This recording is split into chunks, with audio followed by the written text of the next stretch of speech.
Effrayé, le peuple reste au loin, mais Moïse avance dans l'épaisseur de la nuée, au sommet du Sinaï où était Dieu. Exode 20, 21. Il est écrit: vous ne vous êtes pas approchés de la montagne qu'on pouvait toucher avec la main, ni du feu brûlant, ni de la nuée épaisse, ni de l'obscurité, ni de la tempête. Mais vous êtes venus à Jésus, le médiateur de la nouvelle alliance, et au sang de l'aspersion. Hébreux 12, 18, 24. À tous les degrés de notre vie spirituelle, nous pouvons entrer dans le Saint des Saints à cause du sang répandu au calvaire, et nous pouvons nous approcher dans l'assurance de la foi, le cœur purifié des souillures d'une mauvaise conscience. Mais avant que nous connaissions Dieu face à face, il arrive qu'il s'approche de nous, enveloppé d'épaisses ténèbres. Non point le genre de ténèbres qui recouvrit le pays d'Égypte, mais des ténèbres du sein desquelles il parle et juge nos vies, lui, le saint et le juste, jusqu'à ce que tous les détails de ses vies soient en harmonie avec ce qu'il demande. Moïse retourna vers le peuple pour le tenir au courant de ce que Dieu demandait de lui.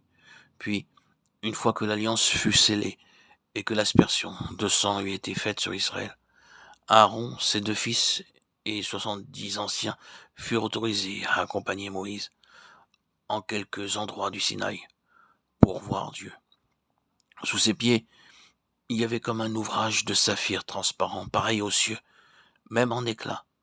Ils virent Dieu, et ils mangèrent et burent. Exode 24, 10, 11.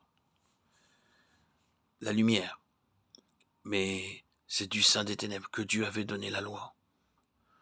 Ce contraste peut illustrer l'efficace aspersion de sang sur le peuple et sur le livre de l'Alliance qui avait eu lieu au pied du mont avant que les anciens montassent vers Aaron.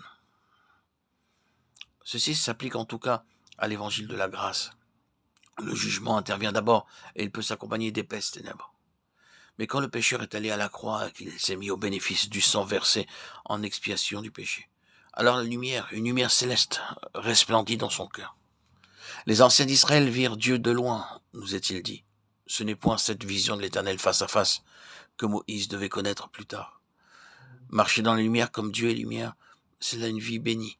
Mais il est possible de monter encore plus haut, plus près, jusqu'à être en lui, ce qui est la lumière même.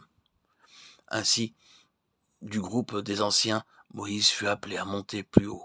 Monte vers moi sur la montagne et demeure là, lui dit l'Éternel. Aussitôt Moïse obéit à l'appel. Il pénètre dans la nue qui couvre le sommet. Ce ne sont plus d'épaisses ténèbres car la gloire de l'Éternel demeurait sur le Sinaï.